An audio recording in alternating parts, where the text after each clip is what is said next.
Hello everyone! Welcome po sa ating channel. This is Ghost Jared. Parang lasing lang. Minsan kailangan mo i-psych yung sarili mo no? Para dahil madaling araw na kailangan medyo magising-gising ng konti. Diba? Kailangan mo i-psych yung sarili mo. But anyway, ayan mga babayan, once again, good morning, good afternoon, good evening, wherever you are in God's green earth. Maraming pong salamat sa inyong patuloy na pagsuporta sa ating channel. Please don't forget to subscribe dito po sa Coach Jared Live YouTube channel. At pa-follow po natin ang ating Facebook page, yung Tambayan ng mga Cocheros. At meron din pong social media accounts ang ating radio show sa Radyo Pilipinas, Radyo Publiko, ang Pinasabat with Coach Jared. Paki-follow and subscribe na rin po yan sa YouTube and Facebook. Oh, and what else? What else? What else? Ayun, panoorin nyo po ng live yung ating radio show every Saturday, 8:30 p.m. Yun nga, sa Radyo Pilipinas, Radyo Publiko, 738 sa AM Band. Meron din po yung live stream sa GMA For the Box, channel 45 to 49. At sa TV Plus, channel 3 naman sa TV Plus. Ayan. And speaking of TV Plus, alam niyo ba na bumalik na sa Channel 2 ang Channel 2? Bumalik na sa Channel 2 ang ABS last week. Full circle na sila. Pagkatanggal ng prangkisa, bumalik na sila sa Channel 2. Diyos ko. Anyway, pero through Villar, through Manny Villar sa All TV. But ending nun, bibilin lang din naman ni ABS-CBN yan. So, wala. That is kung magkakaroon pa sila uli ng franchise. Which we don't know if they will. May atraso pa sila may atraso pa sila. But anyway, game. Pag-usapan na ngayon natin itong ating next topic. Bago natin puntahan yung sinabi ni SILG John Vic Remulla tungkol sa pagiging peke ni ni Orly Gutesa. Puntahan mo muna natin yung sinabi naman, ito naman ang sinabi ni Franklin Drilon sa ginawa nito ni Rodante Marcoleta at ni Amy Bababel. Si Bababel. So, ano kaya itsura ng mahabang Annabelle na mahabang baba? Ang pangit siguro no? Annabelle na mahabang baba. Ang pangit nun na hindi bebenta. Hindi bebenta, guys. But anyway, Pangabel. Hugis mangga. Sabi ni Ken Reyes. Scarier version daw, sabi ni KS Spirito. Sabi ni may kutsang sagwa niya. Parang ang pangit, no? Ang pangit na Annabelle doll, di ba? Ang pangit na nun, How much more kung mahaba pa yung baba, kamukha ni Ivy. Shoutout po kay Ate Lucy Rivera. Salamat po sa inyong super chat. Wow! Yan. Okay. Bago natin pag-usapan yan, etong si Bababel, Amy Lacson, tsaka ito si Rodante Marcoleta, nadurog, nabasag nito ni Franklin Drilon. Parang wala raw silang alam. Tagal-tagal ng mga legislators, parang walang alam. Yun din na sinabi ni Tito Soto, in fairness. Tungkol ito dito sa yung sa Minority Report. Yung sa Minority Report na isinumite nila noong Tuesday? Oo. Gano'n sila kagaling, guys. Kaka-hearing lang ng Lunes, kinabukasan may Minority Report sila. Oh, bilis, guys. 500 pages pa, ang galing. Ni hindi mo malaman kung sino ang tunay na sumulat eh. Baka si ChatGPT ang sumulat ng 500 pages na yun. Baka si ChatGPT rin gumawa ng mga araw-araw, 'di ba? 'Di ba, Ate Susan, ano? Anong ay, kulang. Hindi ko mabasa yung ano, yung buong pangalan. Basta Ate Susana, ayan, shoutout po sa inyo. Wow Maraming naman! salamat. Wow! Wow! Oo. Balikan natin lang yung kwento sandali. Oh, ito kasi sabi, 'di ba nung Lunes, Martes pala, yung mga minority senators ay nag-issue ng report dito sa flood control scandal. Oh. Minority report ang tawag nila. The Minority Report. At dito, mga kababayan, basically, kung isa-summarize mo yung 500 pages, laman lamang nito ang testimonya ni Orly Gutesa at saka ni Curly Discaya na itinuturo si Martin Romualdez bilang isa sa mga perpetrator ng flood control scam. Tapos kasama rin si Saldico na itinuro ni Bryce Hernandez at saka ni Henry Alcantara. So basically, mga kababayan, yung minority report ni Baba Bel at saka ni Marco Beta, isinisisi yung buong flood control scam kay Zaldico at saka kay Martin Romualdez. Kay Zaldico, that is already verified and may mga ebidensya na dyan. So, matik na yun. Lalo pa ngayon, nagtatago. Oo, di ba? So, given na yun, given na yun, mga babayan. Alam na natin yun.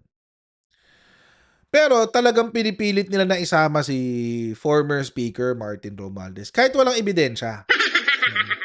So that's one angle. Another angle is pinapawalang sala nila yung mga kasama nilang senador. Wala rong ebidensya at wala rong testimonya na makakapagpatunay na si Chis Escudero, si Joel Villanueva at si Jinggoy Estrada ay involved sa flood control scam. Wala ring mention tungkol kay Bongo. Oo. Wala ring mention tungkol kay Bongo. So, actually, si Bongo should have been investigated. Nag-iintay nga ako na may imbestigahan si Bongo eh. Pero walang investigasyon. Actually, kung tutuusin, and this is where my disappointment with ICI is coming from. Maski si ICI, nilimitan niya ang kanyang sarili sa 2022 to 2025. Di ba may mali? Sa Senate hearing, sinabi na nag-umpisa lahat to noong 2016 eh. Tapos si CLTG hindi mabanggit. Si Mark Villar hindi mabanggit. Hindi na-imbestigahan.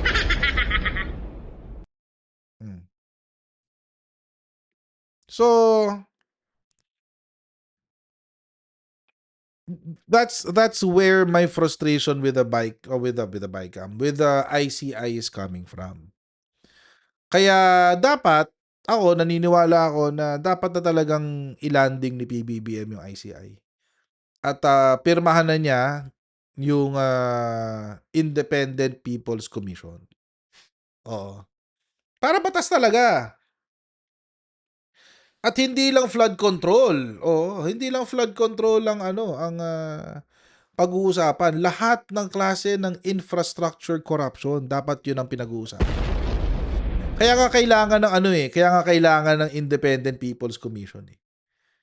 Oo, kasi number one, it's only an ad hoc committee or ad hoc commission.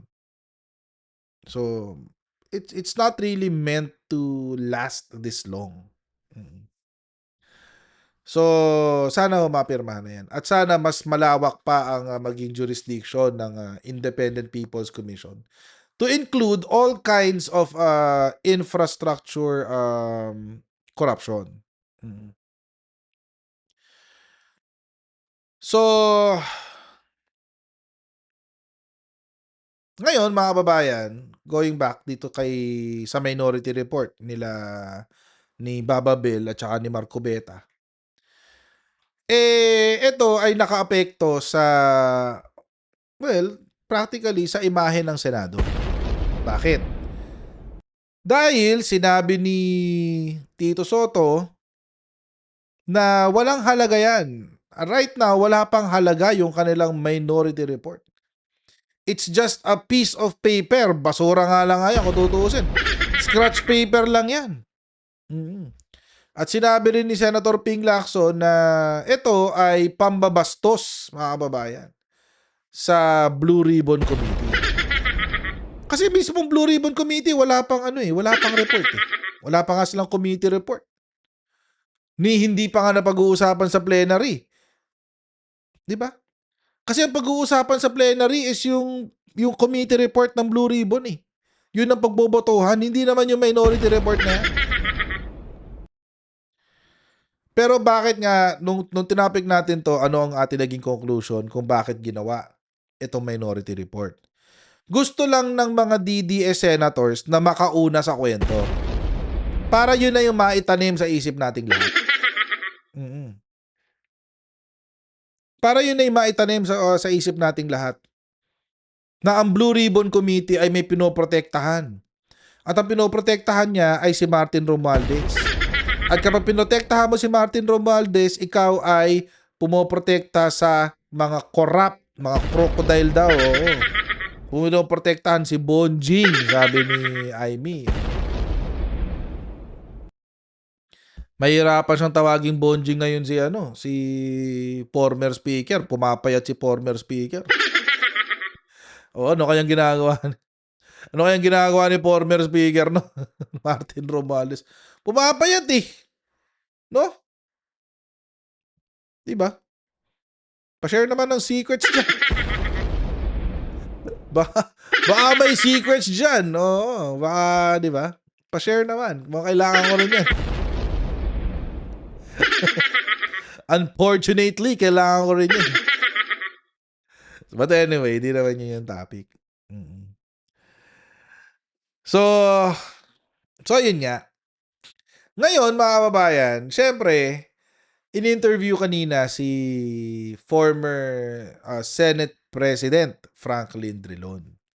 At meron siyang mga salita na nabanggit. Oo. May mga salita siyang nabanggit patungkol dyan sa minority report na yan. Pakinggan natin. Si Senator Franklin Drilon, former Justice Secretary, former Senate President, former Chairperson ng Senate Blue Ribbon Committee. Future radio anchor. Gusto mo na isama din yan. Wala ka na talagang hahanapin pa. Senator Frank, good morning and welcome back sa Balita Patan. Sir, how are you? Hi, good morning. Alam niyo, konti na lang sasali na ako sa iyo. Sabi ko sa inyo, Senator eh. You have a seat waiting for you. Good morning, Peter. Good morning, Rica. Good morning, sir. Morning po. So, ito na po ang nangyayari ngayon, and mararamdaman mo na talagang nagngangalit at medyo nasaktan si Senator Ping dahil naglabas nga ng minority report itong Senator Aimee at saka si Marcoleta. And sabi niya, that's very disrespectful. Do you agree with what Senator Ping said, Senator Frank? Yung disrespectful po, that's a description of the Senator Ping. Sa akin po, talagang mali ang ginawa ni Senators Marcoleta at Aimee Marcos. Hindi po yan sang-ayon sa ating patakaran sa Senado. 24 na taon po ako sa Senado, wala akong nakitang ganon na klaseng patakaran. Bakit po? Unang-una, liwanagin natin na ang may tangan ngayon ng investigation ay ang Blue Ribbon Committee. Hindi ba nang po yung Senado yung committee mismo. Committee ang level siyang pala. may hawak noong investigation. Pangalawa, Dahil diyan po ang Senado, dahil na ang Blue Ribbon Committee ang may hawak, lahat po na communication ay dapat papunta po sa Blue Ribbon Committee, hindi po sa Senate President, hindi po sa Senado. Dahilan po yung investigasyon ay tangan ng committee, Blue Ribbon Committee, hindi po ng Senado. Kaya dapat ang ginawa ng ating dalawang kaibigang senador, kung mayroon man silang sariling pananaw, ito po ay dapat sinumiti doon po sa Blue Ribbon Committee dahil nag-hearing pa, hindi pa man ang tapos eh. Kung mayroon kayo, sana ang report na ito ay dapat ibinigay doon sa Blue Ribbon Committee chairman, hindi po sa Senate President. Pangalawa, yun po ay dapat pag-usapan sa loob ng committee. Ano ba ang Right. gagawin? Okay, ito mayroong sariling pananaw ang ating dalawang kasamahan. Ito po ba isasama natin sa committee report? Dahil Right. yung committee report will be signed by the majority. So yung pananaw ng Senator Marcoleta at Amy Marcos ay dapat pag-usapan doon sa loob ng Blue Ribbon Committee. At pagbobotohan po yan kung yan po ay sama sa majority report. Kung hindi man, pwede pong isama yan as a appendage or a dissenting opinion doon po sa majority report. At yun po ay isusubiti sa plenaryo. Doon po sa plenaryo, Kaso may problema ka dun eh. May problema ka dun. Paano siya gagawin dissenting opinion eh wala pa nga yung committee report. Diba? May problema dun eh. Hindi mo siya pwedeng gamitin dissenting opinion kasi ibig sabihin ng dissenting opinion, mga kotsero, may kinokontra ka. Pag dissenting opinion. May kinokontra ka. So merong, usually sa mga decisions sa Supreme Court, ganyan din. Dahil nga it's a collegial body, parang Supreme Court, no? Kapag yung ponente ay nagsulat ng isang decision at hindi sinasang-ayunan ng ibang mga justices yung kanyang yung ibang mga aspeto ng kanyang decision, susulat sila ng kanilang dissenting opinion. But bago ka makapagsulat ng dissenting opinion, mga kababayan, kailangan meron munang opinion. Diba? Meron munang decision, meron munang report, 'di ba? Wala pa nga eh.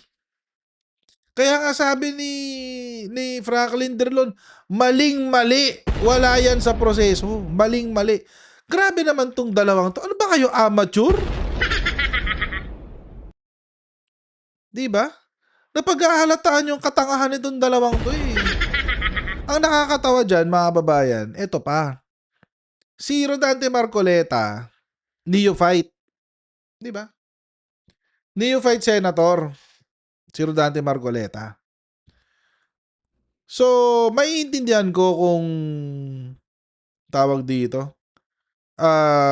Papalpak siya dyan. Kasi baguhan siya eh. Ngayon lang naman niya na-experience maging senador. So, posibleng hindi niya alam ang sistema. Pero si Amy, nakadalawang termino na. Nakadalawang termino na siya na senador. Pangalawa niya to. Pangatlo na pa. No, pangalawa niya to. Pangalawa. Kasi 2019 to 2022, tapos 2022... Teka, wait. 2019 to 2022. Kailan ba siya? 2019 to 2025. Tama. 2 terms. 2019 to 2025, tapos 2025 hanggang 2028. This is her 2030 something pala. Sorry, 6 years on term. Anyway, going back. So, pangalawang term na niya to. So, dapat mas alam na niya. Pero, eto nakakatawa. Sumama siya sa kabobohan ni Marcoleta. Di ba, Jasmine? Salamat sa yung super Wow chat. naman! Wow! Hmm. Wow! Sumama siya sa kabubuhan ni Marcoleta. As if hindi niya alam yung proseso. Ano yun, tanga-tangahan lang? Bababel? Tanga-tangahan tayo dyan, Bababel? Naka-6 na taong ka na, oy. Pangalawang termino mo na to. Di ba? Lokohan eh. Tanga-tangahan eh. Kaya kasi sinabi ni Franklin Drilon, maling-mali yung ginawa nila. Kasi wala pa nga yung committee report. O di na-expose lang ang katangahan nitong dalawang to. Kesa yung maging bida sila sa kwentuhan, nangyari, nagmukha silang tanga. Pagdidibatihan. Pwedeng ang dalawang senador, si Amy Marcos at saka si Marcoleta, pwede po sila mag-propose na pag-consider at pag-adapt ng committee report ng Blue Ribbon doon po sa plenaryo ay pwede amyendahin at pagbubutohan. Opo. Ngunit mali po yung proseso na isabiti mo sa Senate President at ang committee report at i-release mo sa media. May basihan na sabihin po ni Senator Lacson na medyo disrespected po sila dahil sinabit mo sa Senate President Oh. at nirelease sa media. Opo. Hindi po tama yan. Opo. Senator Frank, obviously, mukhang hindi lang naman yung the proceedings and the way the hearing is being handled ang pinagmumulan ng minority report na tinatawag nila. Ano po. And yung dalawang senador, si Amy tsaka si Marcoleta, sabi nila, they took time to say na hindi ito partial committee report. This is just a mere report. A minority report. Therefore, it shouldn't affect kung ano man yung magiging ultimate committee report na ilalabas ni Senator Ping and the committee at large. Ano po? That being the case, okay lang po ba yun to say na hindi naman official ito eh. This is just our take on how the proceedings are going. Okay, pero even assuming na may punto yan, hindi yon dapat ang patakaran. Dapat sinumiti Correct. doon sa Blue Ribbon Committee, pag-uusapan sa Blue Ribbon Committee, magsumiti ng committee report ang buong Blue Ribbon Committee sa Senate as a plenary at doon pag-uusapan pati yung dissenting views noong dalawang nasa minority at pwede pong pagbobotohan po yan. Sabihin natin ang committee report ay exempt or hindi sinasabi yung participation ng, let's say, Speaker Valdez. Hindi nakalagay doon kung anong participation niya. Doon po sa debate on the committee report, pwede pong i-propose ni Marcoleta at ni Marcos na dapat banggitin ang partisipasyon ni Speaker Wallace. At yan po ay Martin. pagbubutuhan. Pagbubutuhan po yan doon pa sa plenaryo. Yun. Maaari po bang Again, mga kababayan, napigilan itong sorry, wait lang. pag-release na Mga kababayan, again, regardless whatever their opinion is, so dapat hindi na sinabing minority report. Number 1. Dapat hindi na sinabing minority report. Dapat sinabi lang nila, opinion nila. Diba? Naglalabas lang kami ng aming opinion, hindi ito report. Ito lang ay pananaw ng minorya, but this is not official, blah blah blah. Parang pinapalabas nila, official yun eh. Di ba pwedeng mag-file ng ethics complaint, sabi ni Jasmine. Wow Salamat sa super naman! chat. Wow! Wow! For not following the Senate rules. Well, any citizen can file an ethics complaint. Any citizen of the Philippines can file an ethics complaint. Ang problema, ano na naman ang sasagot ni JB Ejercito? Sasagot niya dyan, hindi pa kami constituted. Hindi pa kami constituted. Wala pang committee members ang Committee on Ethics. Oo. Kailangan kayo magko-convene. Diba? Ang tagal naman. Tagal naman mag-convene. Si Manong JB naman, oh. Pampaluga. Tingnan Ang natin. minority report ni Senator Amy at Marcoleta, kung hindi naman po ang lahat ng minority members ang pumirma dito, dahil 6 of 9 lamang po ito, di ba, Senator Frank? Ay, hindi mo po mapipigilan ang sino bang senador na gumawa ng report. Ngunit dapat naman sundin ang patakaran at ang tradisyon sa Senado. Dahil pag hindi mo ginawa yun, makakagulo eh. Imagine, Rica, 24 na republika yan sa loob ng Senado. Kung yung bawat republika ay may sarili report, ay di 24 na report ang sasalang sa plenaryo. You can imagine how magulo that is at hindi po maayos. Hindi mo ito mapapatakbo ang Senado ng tama dahil Walang order.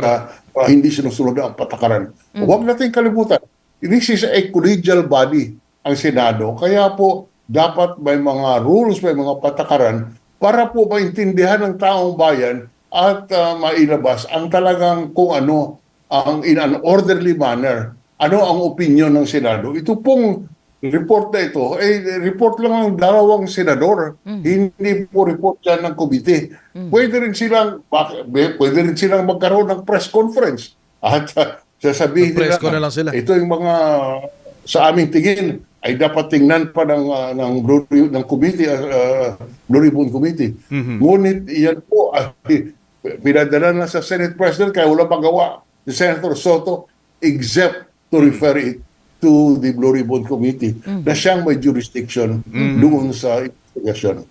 Etong nakaraang hearing po, marami na rin po nagsasabi na parang wala naman tayong masyadong nakuhang bago na impormasyon. Ano po? Sa tingin niyo po ba, kailangan pa nilang ipagpatuloy ang investigasyon bilang in aid of legislation lamang ito at i-surrender na lang o hayaan na lang nila ang ombudsman na mag-imbestiga dahil sila naman din talaga ang maglalabas ng mga criminal sanctions?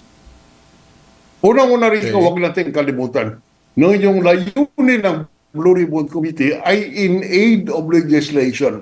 Ano ba ang dapat makuha ng mga makatulong sa layunin magkaroon ng panukalang batas. Kaya po, kung may sapat na materials na for the Blue Ribbon Committee para matulungan ang kanilang gustong gawin, yan po ay nasa decision ng committee. Hindi ko po alam kung ano na yung mga napasok doon na mga ebidensya at ang assessment kung tapat na o hindi ay nasa chairman po yan ng committee. By tradition, the chairman of the committee will determine kung sapat na ang ebidensya na ipasok. Although, and usually this is supported by the majority in the committee. Kasi technically, ang committee ay pwede lang bang umakto kung mayroong boto ang majority doon po sa loob ng committee. Ayun. Tapos ang nakakatawa, mga kababayan, yung reaction ni Amy. Oo. Ito yung reaction niya. Sabi niya, ang pinatunguhan ng minority report ay ang taong bayan. Ang mamamayang Pilipino ay hindi basurahan. Kahit papaulit-ulit ng tinatapakan at binababoy. Anong drama to, Amy? Alam nyo, mga kababayan, pag isang tao, kapag sinisita tapos nagdadrama, matik bobo yun. Matik bobo. Alam nyo kung bakit? Hindi niya kayang maipag-argue according dun sa prinsipyo na pinaglalaban niya. Hindi yung kabubuhan nito ni Amy. Anong pakialam namin sa minority report mo? Hindi naman namin na-feel na basura kami. Ikaw ang basura. Dapat nga wala ka dyan sa Senado. Basura to si Amy. Legit. Damay mo kami sa kalokohan mo. Nananahimik kami dito. Kayo yung nagtatalo. Tapos sa damay mo kami dyan. Ang Pilipino ay hindi basurahan. Utot mo. Nananahimik kami dito. Hindi namin feel na basura kami. Ikaw ang basura. Dapat natatanggal ka na dyan. Basura ka, Amy. Legit. No joke, no joke. Basura ka talaga. Latak. Latak. Diyos ko. Nananahimik yung sambayan ng Pilipino dyan. Nakikinig lang kami ng balita tapos tatawagin mo kami basurahan. Saraulo ka ba? Sasabihin mong tinatapak-tapakan at binababoy kami. Saraulo ka ba? Sino yung nambababoy? Di ikaw. Baliw pa na to eh. Sino nambababoy sa aming mga hampas lupa? Eh di ikaw. Ikaw yung nagdadrama sa amin eh. Imbis na sinagot niya yung sinasabi ng mga kritiko niya na nambastos siya, ang gagawin niya, magtatago siya sa likod ng tambayan ng Pilipino. Sabi niya, hindi, taong bayan ang kausap namin, hindi naman kayo eh. Taong bayan ang kausap namin, hindi kayo. Nasanay kasi kayo trato silang basura, bla bla bla. Ikaw lang nag-isip ng basura ang taong bayan. Baliw ka ba? Baboy to. Raul eh. Raul ka talaga, Amy. Raul ka.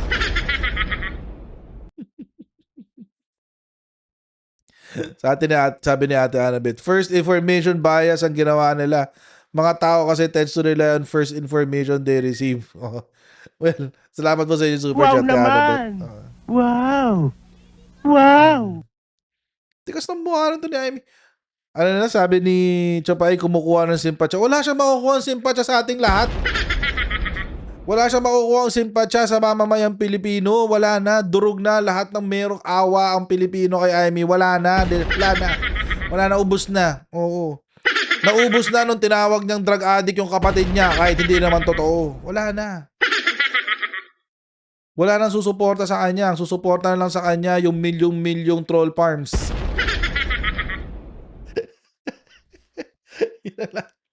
Yun lang susuporta sa kanya yung milyong-milyong Arabong pangalan sa Facebook. Kung hindi Arabo, Thai. Kung hindi Thai, Bombay. Yun na lang. Yun lang sumusuporta sa kanya yung milyong-milyong troll sa Facebook. Na binabayaran ng China. China, China, China. Diyos ko. Diba? My goodness. Nananahimik ka sa bayan ng Pilipino. Dinamay mo kami. Tinawag mo kami tinatapak-tapakan at binababoy. Siraulo pala to eh. Paawa, bigla kang wala. Oh. Tanggapin na lang nila na binastos nila ang sorry, nagkamali akong pinindot. Tanggapin na lang nila. Oo. Na binastos nila ang Senado. Oo. Yun ang problema sa kanila eh. Gawa-gawa kayo ng kalokohan tapos magtatago kayo sa likuran ng mamamayang Pilipino. Siraulo ka eh. Walang ganun. Walang ganun. Bawal yun. Walang ganun. Hindi pwede yung ganun. Langya to si Amy tsaka si Marcoleta. Gawa-gawa ng kalokohan, sabay dadamay tayo. Sa susunod, pag gagawa ka ng kalokohan, angkinin mo lahat, pati kasalanan na. Marcobeta, tsaka Bababel. Langya to. Dami-dami pa tayong lahat. Tayo, enjoy tayo makipagbardagulan sa social media, biglang dinamay tayo. Tinatapakan at binababoy. Utot mo! Utot mo, green! Umihimod sa tumbong ni Duterte! Diyos ko, kadiri ka, Amy. Bahala ka dyan. Bahala ka sa buhay mo. Anyway. Okay, so hanggang dito na po muna tayo sa ating live stream. I'll see all of you tomorrow. Please don't forget to like, share, and subscribe. Mga kababayan, God bless you. See you tomorrow. Right? Bye, everyone.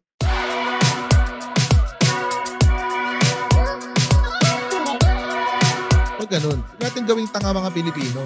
Mas maganda kasi nasa lugar mo ng tama kaysa yung pinipilit mo yung pagkakamali.